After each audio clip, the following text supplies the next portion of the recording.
Maayong hapon mga kaigsuunan. Dalaygon ang Dios nini nga panahon nato karon.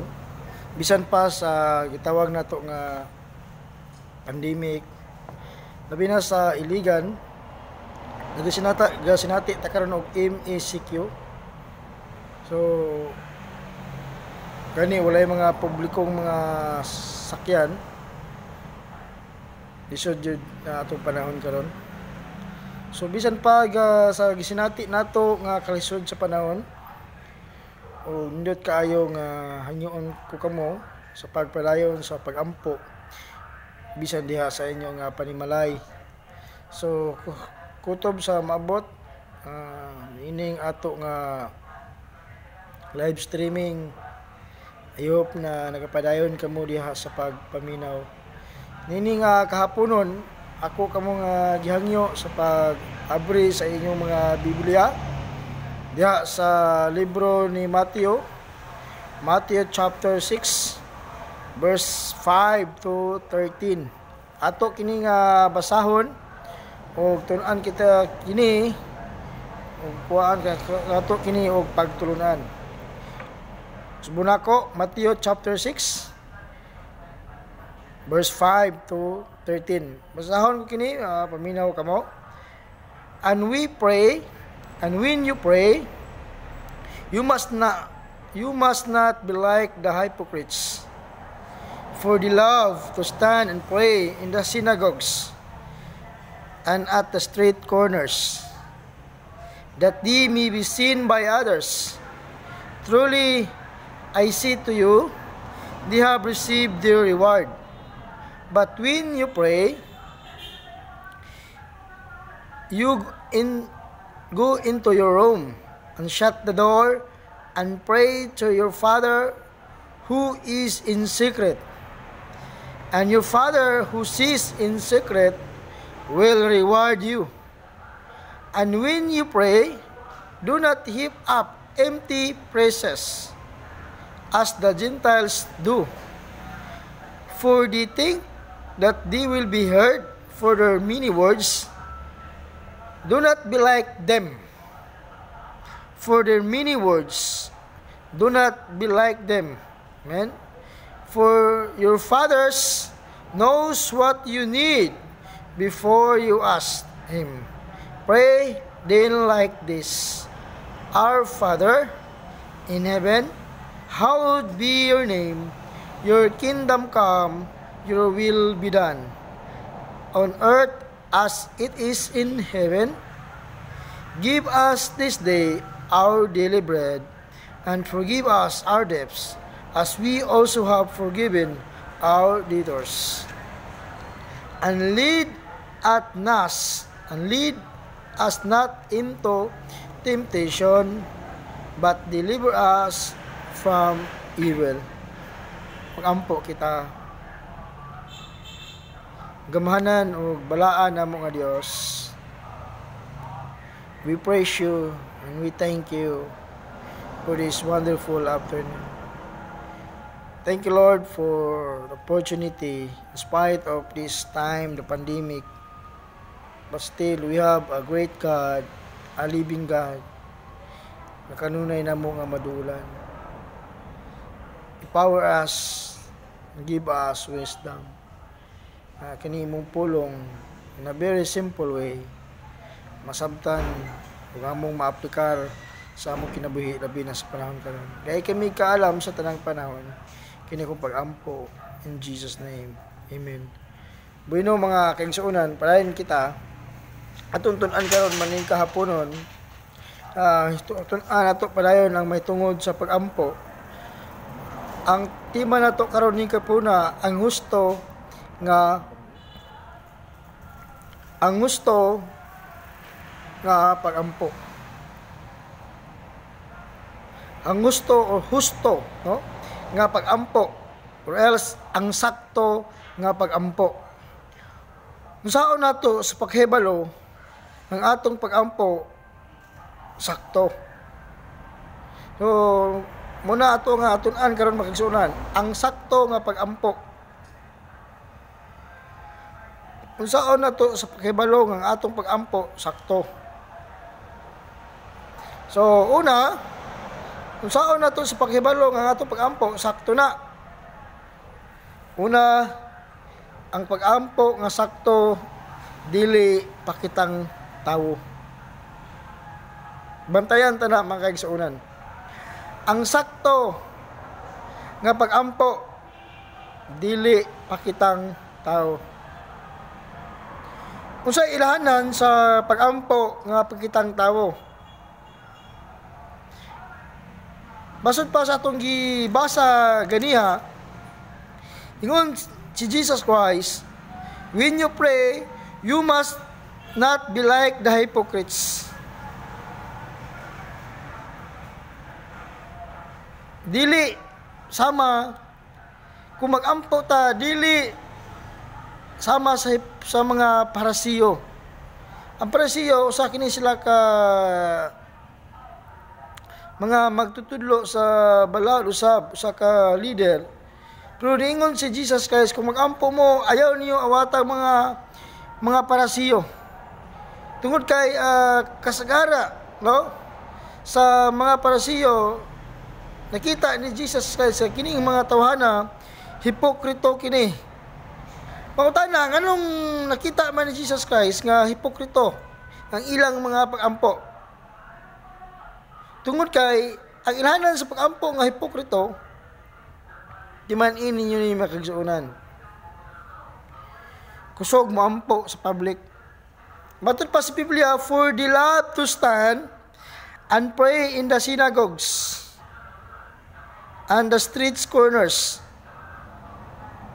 that they may be seen by others. Kining mga parisiyo, kusog mo ampo sa public. Ang pangutana ba, ang pag-ampo ba sa public, sipyat? Dili, mga kaigsunan. Dili sipyat ang pag-ampo sa public. Apan, kanusaan maging himahimo ni maging sipyat? Maging sipyat ni, kung nagapadayag kita sa mga tao na minampuon ta diha sa publiko, nakita ta nila, apan kung sa ato nga personal nga kinabuhi, bisan diha sa atong kwarto, bisan sa asa nga eres tong personal nga kinabuhi, kung dili ta minampuon sa personal, kung kita ra isa, ang tawag na hipokrito. Kaya ang tinuod nga minampuon nga tao, bisan kita ra isa, diha sa atong panimalay o asa man tagibutang sa Dios, nag-ampo ta. Dili lang tag-ampo kung daghay tawo nga makita nila para makiingon sila, minampuon ta. Ang tawag na hipokrito. Na ang gusto sa Dios diay, ang gusto ipadayag sa Dios kanato nga mahimo tang minampuon bisan sa ato nga private life. Kusog tag moampo bisan kita ra isa. Bisan wala tay kauban, wala tay kuyog, mag-ampo ta. Kay kung aya ra ta moampo, na mga tao kauban nato, sin matawag taog hipokrito. Kaya tinuod ni minampuon usbon ko nga bisan ikaw ra isa o aha ka gibutang sa Dios nga ikaw ra Kristohanon, nagapadayon ka sa pag-ampo. Muna ilahanan makaigsuunan sa tao nga hipokrito. Kusog maampo kung daghay tao, pero kung sa iya ra kagalingon, dili gani makaampo. Gusto og pagdayeg sa tao nga siya ignon nga minampuunin tawhana, pero tinuod ay sa personal na kinabuhi dili diay kanang ma-correct sa ato ang makaigsuonan. Kaya atong gitun-an karon ang sakto nga pag-ampo. Pag ang sakto nga pag-ampo kinahanglan dili hipokrito. Muna sa atong private life, padayon nato ang paghimo nga pagka mainaam puon, no? So mag-ampo ta kanunay dina sa tagstag sa kinabuhi, labi na karon sa panahon sa pandemic. Bisan diri sa wala tay simba dire, wala tay midweek prayer meeting nga tipok jud. Diha sa inyong panimalay, diha sa atong individual, ato nga padayonon ang makugihon nga batasan sa pagduol diha sa atong buhi nga Dios. Unsay may tabo kung atong pagampo makita sa tao? Mga igsuunan, ang mahitabo mga igsuunan kung magampo ta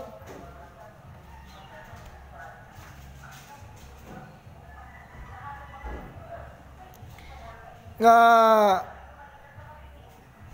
ngay mga tao matod pa sa Biblia ang may tabuan na kung maampo ra ta para mga tao daygon ta nga manampuon ta unsay ingon sa Biblia nakadawat na kita sa ganti.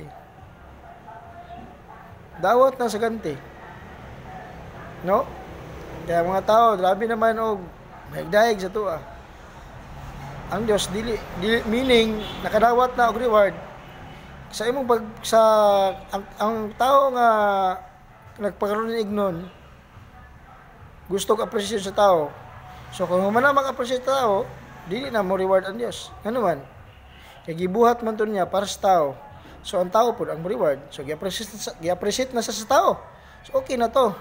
Pero kung mag-ampo ka sa private nga Ginoo gyud ang imong gipahimuot, kaya Ginoo man imong gibuhatan ato, ang Ginoo po ang reward.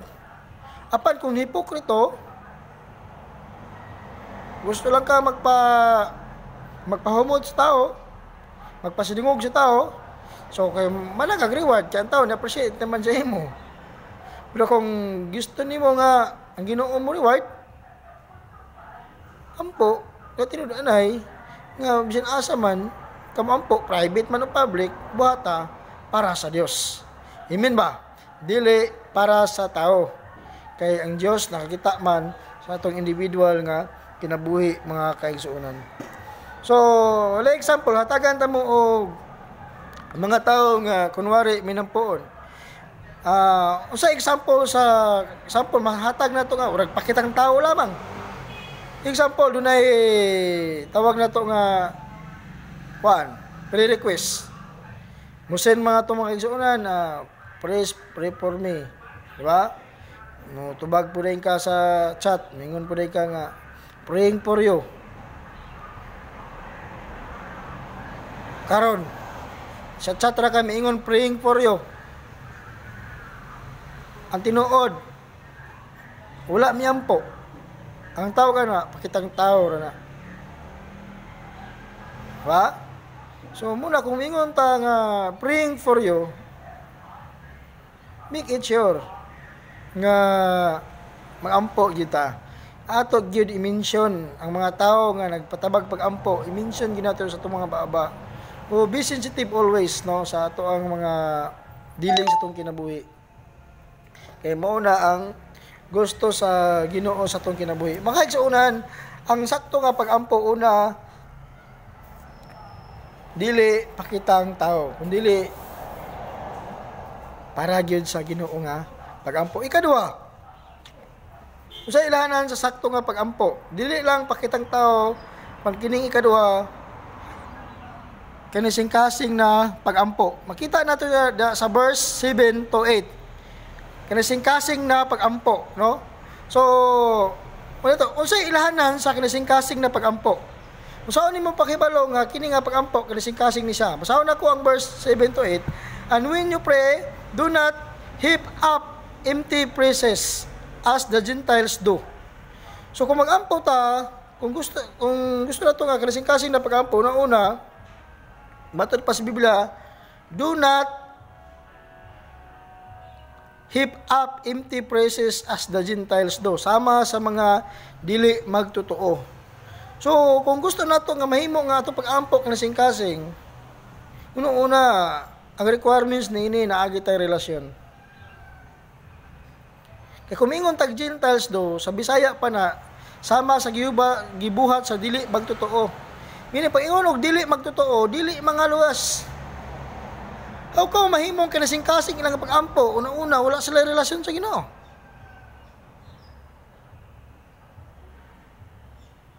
So una, kung gusto ta mahimo nga kanising kasing na pag-ampo,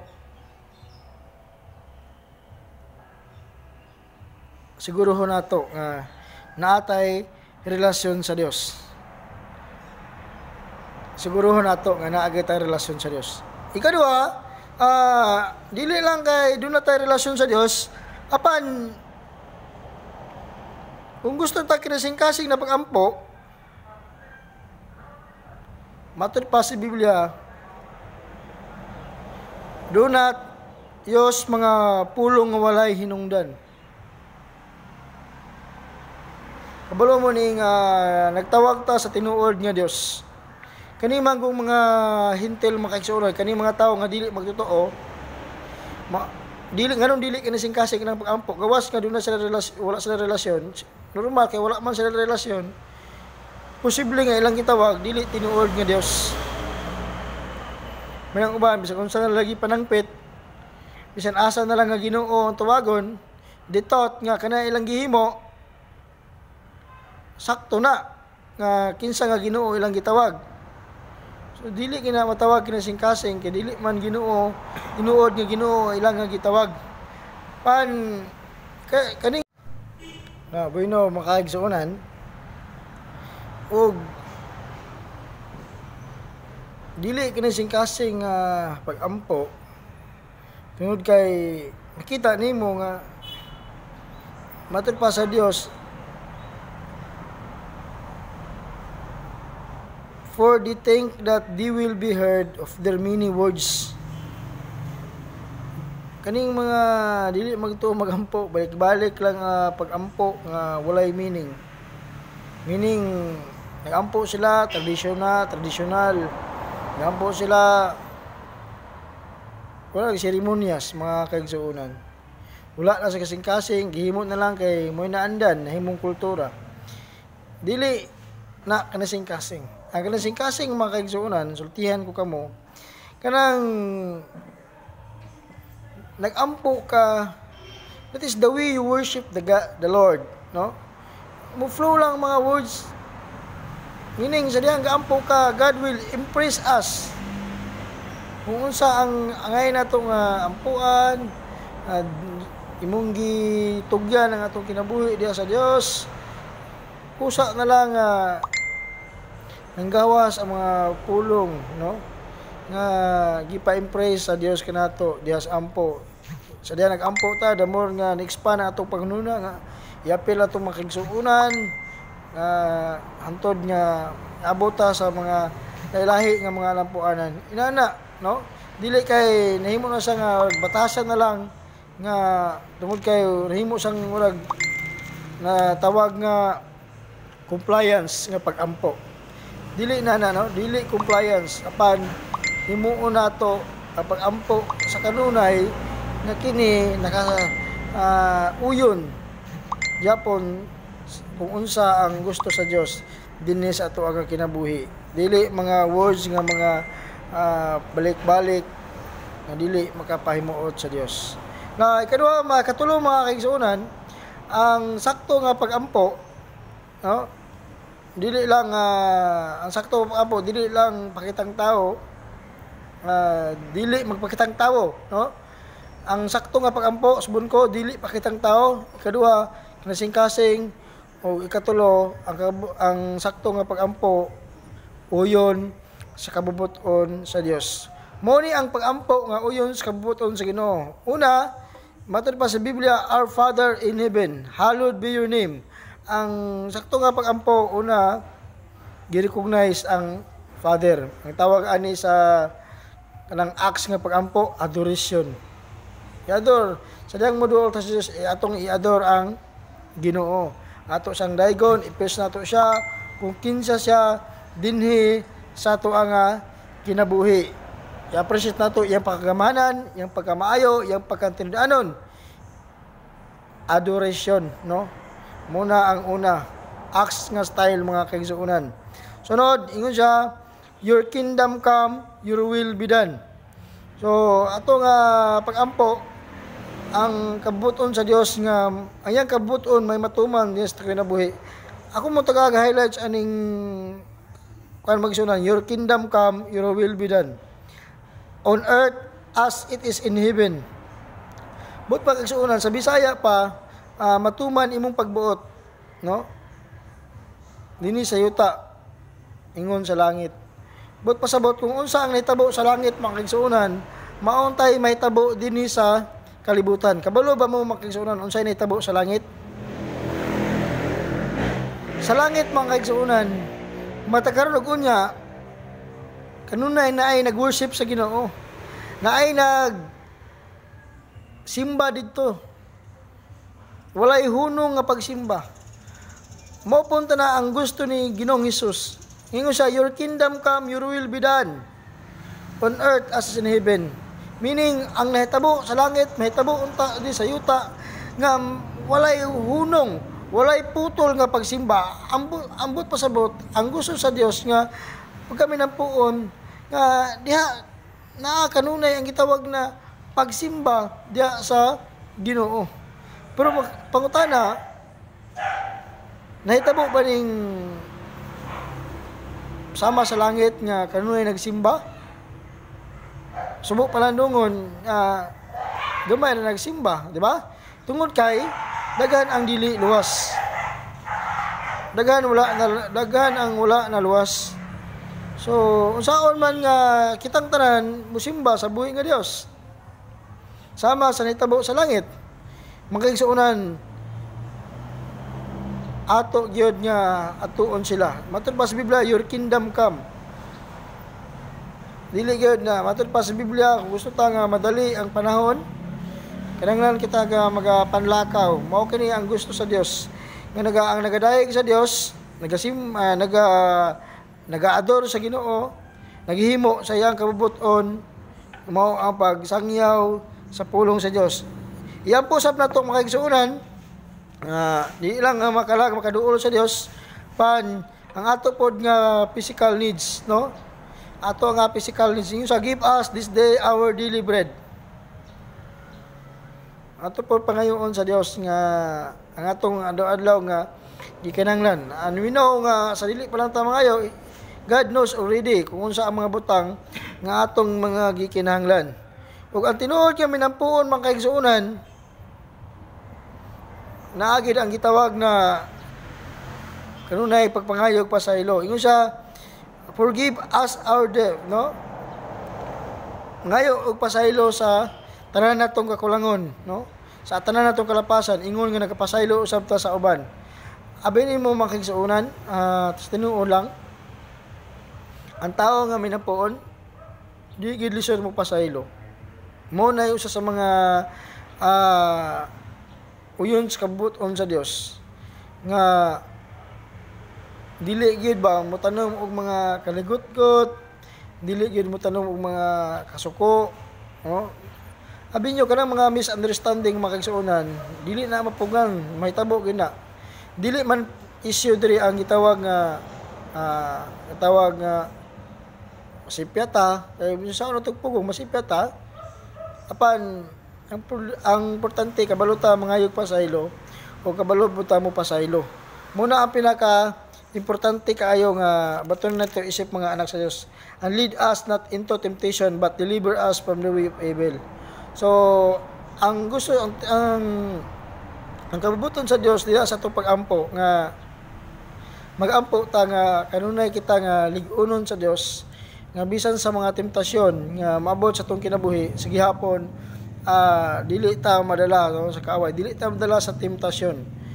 Dili ta maingon nga Lord, ilikay ko sa temptasyon, di ba? So tinuod lang bisan asa ta maadto na maging temptasyon. Siguro usbon nato itong pag-ampo nga instead maingon ta nga ilikay, siguro atong pulihan sa pulong nga lig-una ko Ginoo nga bisan sa panahon sa temptasyon dili ko madala, nga bisan sa panahon sa temptasyon naadya pun ko diha sa pagpangalagad kini mo kay daghan ka temptasyon karon, labi na ning panahon karon sa pandemic, temptasyon kayo nga ang uban discourage sa Ginoo, kalisod sa kinabuhi, matintal ta nga dili na mga lagad sa Ginoo, say ibilin na to sa Dios. So kinahanglan lig-unon ta sa Dios nga bisan panahon sa pandemic, lig-on ya punta sa pagpangalagad, no? Di niya punta mawad-an o paglaom nga nagatuo nga doon na tay Dios nga buhi nga anda motubag sa atong mga pag-ampo makigsuonan. So di na ko langayon ang mensahe makigsuonan, sublion ako sa pag-ingon ang sakto nga pag-ampo, ang ilahanan sa sakto nga pag-ampo una dili pakitang tao. Dili pakitang tao. Ikaduha, ang ilahanan sa sakto nga pag-ampo kanising kasing. Dili take for granted, no? Dili kay compliance purposes apan gikan gyud sa kanising kasing. Og labaw sa tanan ang ilahanan sa sakto pag-ampo kini uyon sa kabubuton sa Dios. Ang yaa pong plano may masunod sa atong kinabuhi. Daghang salamat sa pagpaminaw. Ang Dios magapanalangin kaninyo kanako kanatong tanan. Magampo kita. Ginoo, salamat ining panahon bisan sa panahon sa pandemic sige hapon makahimo kami sa pagduol kanimo. Gampo kami nga among mapag-ampo kanunay nga nagasubay dia Lord sa imong kabuton. Tuloy kami nga among pag-ampo sakto. Una na may relasyon kanimo, makatawag kami kanimo. Ikaduha, tabagi kami among pag-ampo Lord, dili mi kapuyan, dili compliance apan naagid sa mong kasing Ginoo nga kanunay magasalig diha kanimo. Ug labaw sa tanan tuloy kami nga sa among pag-ampo nakasubay sa imong kabuton. Willing kami muhimo sa imong kabuton dinhi sa among kinabuhi Ginoo. Salamat, dalaygon ka, ikaw magalig-on ka namo sa tanang panahon. Kini mo pag-ampo sa ngalan ni Jesus. Amen. Og amen.